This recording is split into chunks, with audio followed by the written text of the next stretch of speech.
The King's question for you. The West Australian's Hayden King has a $100 snooze voucher for the correct answer. Snooze, Cannington and Coburn. Yes, bang on 3:30. And Hayden King joins us for Snooze. H, how are you this afternoon?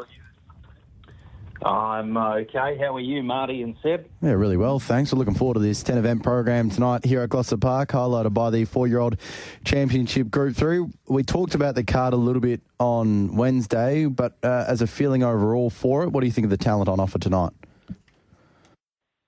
Get to see some of our best 4-year-olds in the state go around, and it'll be particularly interesting to see how the mare in the field, Copycat Queen, measures up from that pole draw. Looking forward to that.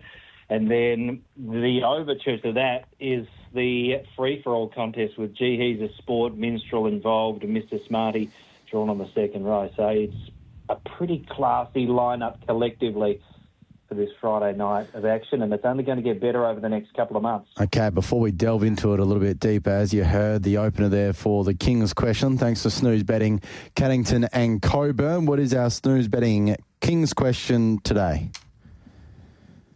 Okay, this one just requires probably a little bit of research, but you'll be able to get it. I just spoke about Copycat Queen before. She recently experienced her biggest win. What's her second biggest race win in terms of prize money? Okay, that should be easy enough for our listeners. 0427 789 571 is the Retrovision text line number you need to submit your answer into for King's question. Your chance at a $100 Snooze Betting Cannington and Coburn voucher.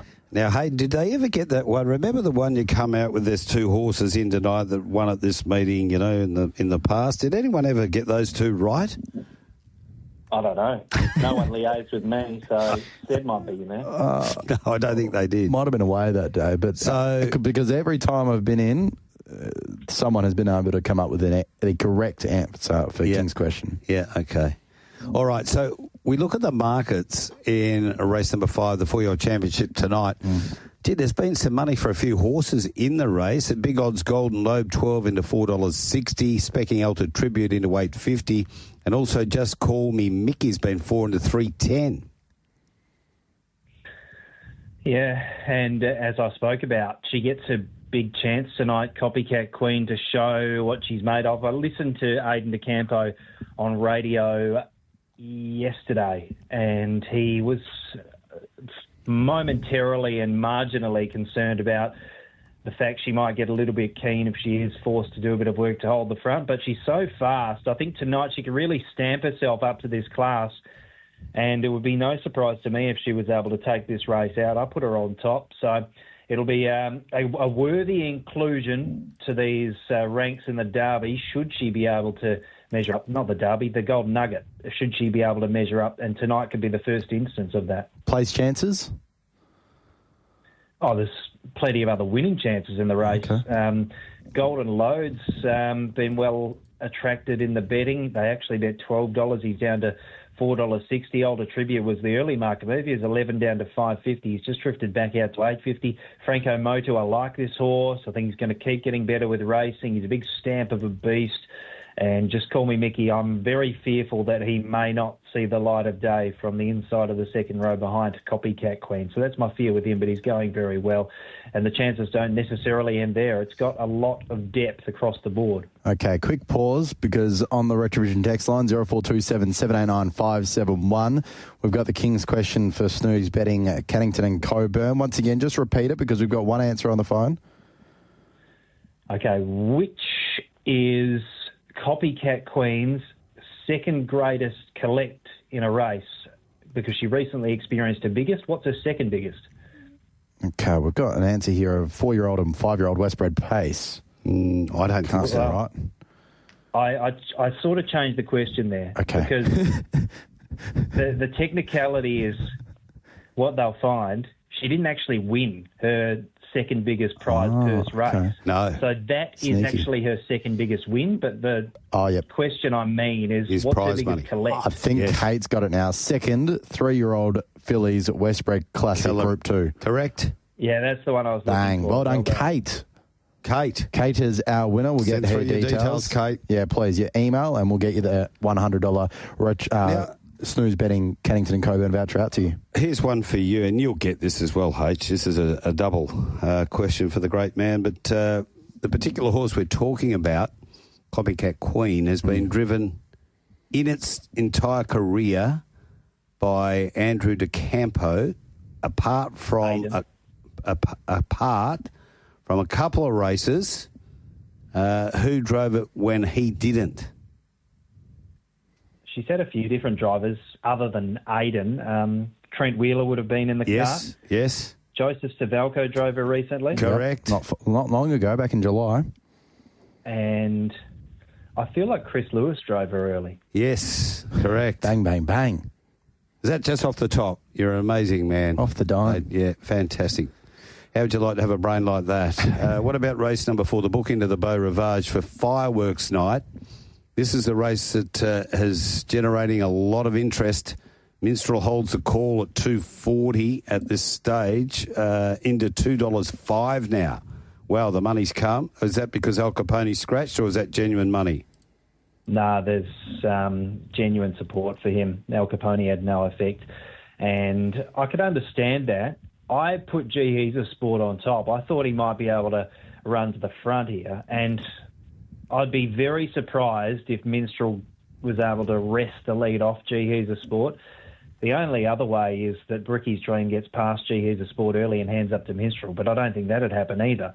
So I'm pretty upbeat that the map will be He's a Sport in front, Minstrel outside him, and Minstrel may still be too good, but He's a Sport's a pretty classy customer himself. He was involved in that finish of the Nullarbor. He's bang up to this class, and he's got more recent racing than Minstrel, and that may have some effect over the concluding part. So I think there could be a very minor upset between the two Bond horses. All right, looking forward to that head-to-head battle in a little sideshow from the main show. But overall tonight, our best bets for Gloucester Park, where are we starting? I'm going to start in race number 2 with horse number 6, Rock and Roll Artist. Now, I am concerned that Quinton might be able to do enough to hold out Rock and Roll Artist. If Rock and Roll Artist leads, I'd be near on going to the queue because I think he'll win. His numerical form isn't a true reflection of how he's going. He's going much better than his last 4 runs suggest. He doesn't have to lead to win. He's shown in recent times that he's got a couple of more strings to his bow as well. So I wouldn't be ruling him out, but I'd be pretty happy if he runs to the front. So race 2, number 6. Rock and Roll Artist at $3.80 and $1.50 at the moment on Tab Touch with Aidan DeCampo in the sulky. Your second selection tonight? I have gone with race 7, number 4, Sweet Vivian. I thought He's a Vibe would probably give away the lead to Sweet Vivian because He's a Vibe's up in class significantly for this. He's won 4 of his last 5, but they've all been at Kellerberrin bar 1 Bunbury success. So this is going to be much more difficult. It's 2,500, and I think he's better from a sit. His best asset's his speed.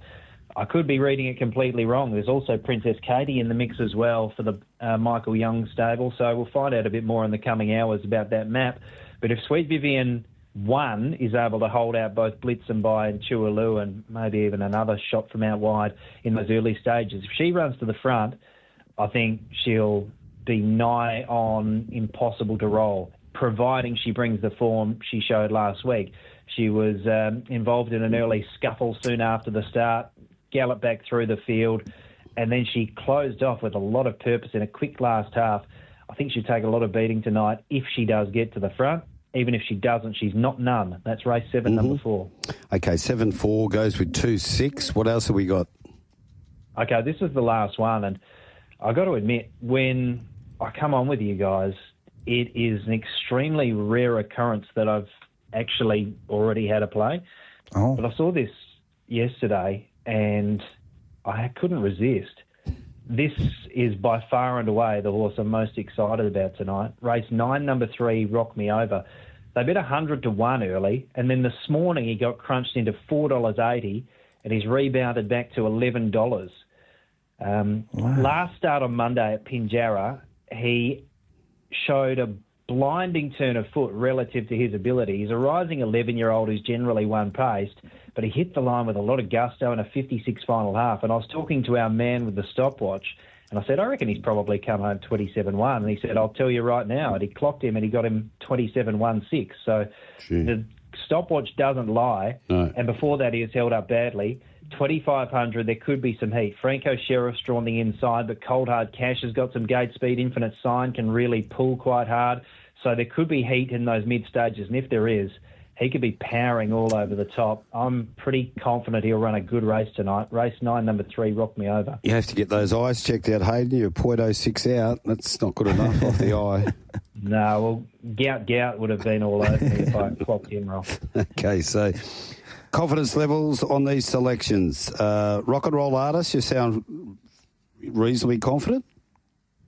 I'm happy with my selections on the first two. Yes, but my really lips excited. are licking about the last one. Well, the great man Slavitsky last night, Labour won at about $12 each way, and it just got beat. Ran a very good second last night, race 4, number 3, I think it was from memory. So the young guns in the team are finding value, and hopefully we lock it in tonight. Yeah, here's hoping so. Retrovision text line just to finish us off. Kingy off to Narrogin tomorrow night to get the chocolates? ? Personally, I will not be in attendance, but hopefully the team can represent us with distinction. And another one off the text line, ask Hayden what he thinks about the chances of Mr. Smarty in race number 4. I think he has some chance, but as I said prior, providing my map is correct with G He's a Sport leading Minstrel parked outside him, I think it's going to take a lot of overcoming from Mr. Smarty to be able to reel those horses in, particularly with what I anticipate would be an even tempo through the mid-stages. It's going to make it really hard for Mr. Smarty to be making any kind of ground if he has to come wide in that final 8-400. So they might be able to, the Blue Army might be able to strangle that run. Okay, so if your map is right, does he get leaders back or is he 3 back the pegs? Who's this? Smarty. No, he'll be off the pegs. He'll be 1-1-1-2. Just depends how hard he comes through early. Righto. Well, I'll tell you what, as Seb said, it's a fantastic entree to the main course, and all eyes will be no doubt on race number 4 and 5. Hayden, you're here for Snooze. You're a ripper. Thanks for that. We'll talk on Wednesday. Enjoy the night here at the park. Thanks, guys. Hey, one last thing. Yes. I heard you talking before about an athletic specimen who had that great big body and you're admiring him. I was wondering if it was me or... No, I don't think so. Keep working at it. Not far off. See you, mate. I'll get back to the Acropolis. There he goes, Hayden King.